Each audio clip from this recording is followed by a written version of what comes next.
生地はサクサクのパリパリパイ生地みたい。豚ひき肉のまろやかなコクと旨味が湧き出てくる。Crispy, juicy nikumi. Let's make some pepper buns. To make things easy, we are going to be starting off with our dough for this recipe, and you're only going to need 4 ingredients: yeast, salt, water, and flour. First, we're going to go ahead and bloom 2 teaspoons worth of yeast into 8 ounces worth of water, and this water needs to be around 90 degrees Fahrenheit, just so that way you can get the yeast nice and active. Get that mixed up and set it aside for about 10 minutes. Now in your stand mixer, add 3 cups worth of cold water followed by your now bloomed yeast. And you want to make sure you scrape it. You want to make sure you get all of that yeast in there. Add in 3 cups worth of all-purpose or bread flour into this, and then 1 teaspoon worth of sesame oil. This is going to give it a really nice flavor. Affix your dough hook onto your stand mixer, and we're going to mix this for about 3 to 4 minutes until it gets nice and shaggy. But then we also want to make sure we scrape all the stuff off the bottom, so that way everything gets really nice and incorporated. Mix this for an additional 2 to 3 minutes until your dough starts to have a little bit of a shine to it. It pulls really nicely, and you're able to actually roll it into a boule or a ball. You want to make sure you don't overwork it at this part, so don't spend too much time here. Now grab a little bit of oil and grease up that same mixing bowl we had used, because we don't want to get another bowl dirty and there's no reason to, and add your dough straight into this and find a lid, not that lid, a lid that fits, and we're going to set this to the side until it doubles in size, or about 30 to 35 minutes. Now for the beautiful pork filling. Now, unfortunately, my local shop did not have ground pork, and I don't have a grinder, so we bought some nice little loins, and we're gonna go ahead and slice this up by hand into nice little chunks. Make sure all of the fat is included with this. We're gonna put this into our food processor later. But now we need to make our 5 spice, and for this we're gonna use about 5 cloves, 1 teaspoon worth of dried cardamom seeds, 1 star anise pod, 1 stick of cinnamon, about 2 inches in length.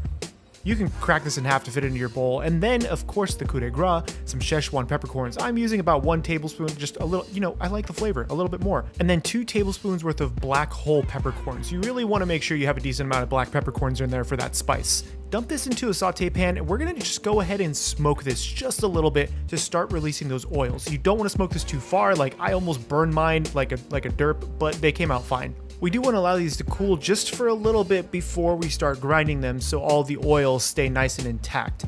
Now I'm using my mortar and pestle for this.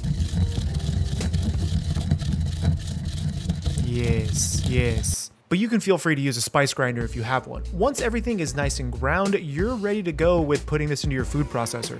So in your food processor, add in all of your pork along with 1 egg, and this single egg is really going to help bind these meatballs. We're going to also add in about 1 teaspoon worth of kosher salt, followed by your spice blend. Make sure you get all that good in there. We're also going to hit this with 1 tablespoon worth of soy sauce for the nice saltiness, and then also our homemade teriyaki sauce.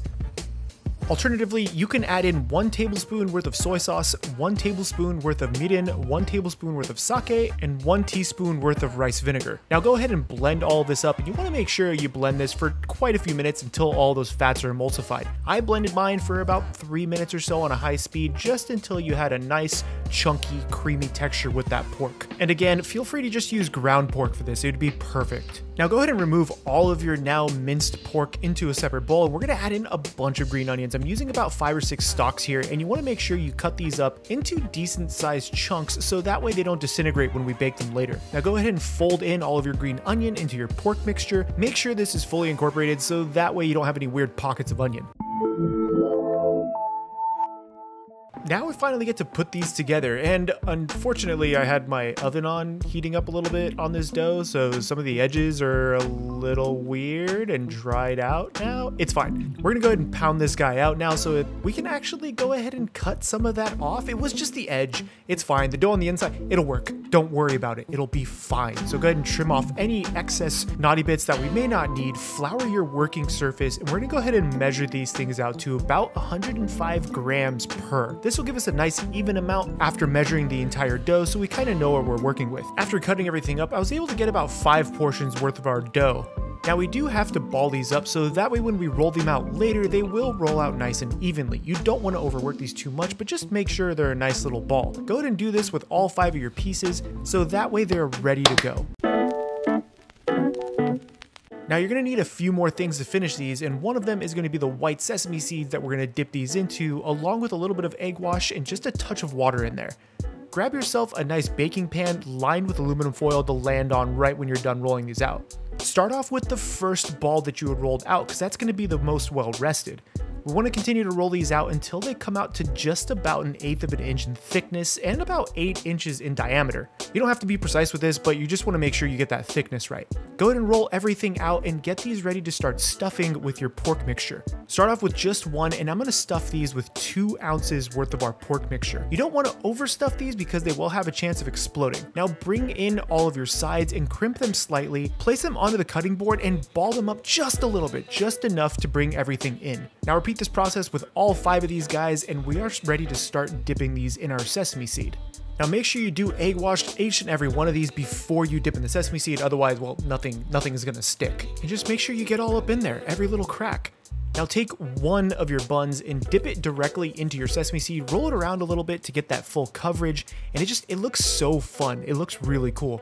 Repeat this process with each and every one of the buns, place them back onto your baking sheet, and then this is super important, make sure you puncture each one of those pork buns or they will explode. We're gonna bake these at around 400 degrees for about 20 to 25 minutes until they're nice and golden. You can also probe these just to make sure the interior is at around 160 degrees, and then we're gonna let them rest for about 5 minutes so the dough just softens back up just slightly, and there it is, our beautiful black pepper buns from Food Wars. I feel like I need a napkin or a towel or something. Hold on. Now look at that thick boy. You do want to let them rest for that few minutes, and it actually softens up the dough. Oh, this smells so good. It's a heavy boy. That's a heavy boy. Here we go. My mouth is watering. Oh my God.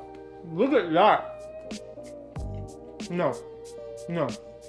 That is too good. You instantly taste the black pepper and the Szechuan and a little bit of that sesame oil. You smell it. It's just so fragrant. And then you get the bite of the green onions. That's why you don't cut them up too hard. So that way they actually have a little bit of their structure left. It's just basically a giant pork meatball wrapped in bread. Oh my God. Nope. Nope. That's amazing. I don't know what it is, why this is one of my favorite snacks now. What's your favorite hot snack? Let me know down in the comments below. And if you want to support the channel directly, check out Patreon in the pinned comment down below. My name is Chef PK, bringing anime and video game food to life. Get subscribed and remember, keep playing with your food. This is, we're about to have a beer with this. I don't care what time of day it is. So right along with the phrase game. Let's take a break, been a long day. Hit your line with your fall through with the light stick.